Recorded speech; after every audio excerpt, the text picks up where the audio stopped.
Hello guys, welcome to my channel. Today we are going to see how to change Steam download religion. So if you want to get a faster downloads, you probably want to select downloads from a religion that is closest to your geographic one. So you are pulling from a server on the other side of the world. You will notice slower download speeds. So I am gonna show you guys how to change it. You just need to open up Steam. Click on this Steam tab and select settings.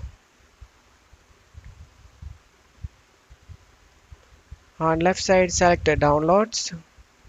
On right side in the download religion select the drop down and select the religion that is closest to your geographical location listed in here.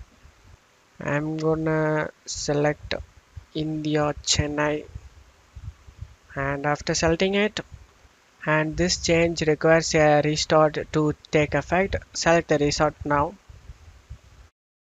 Now you can able to see the download speed has been increased now, and I hope this video helped you guys. If the video helped you, don't forget to leave a like, you guys. You can also subscribe me and support me, guys. Thank you.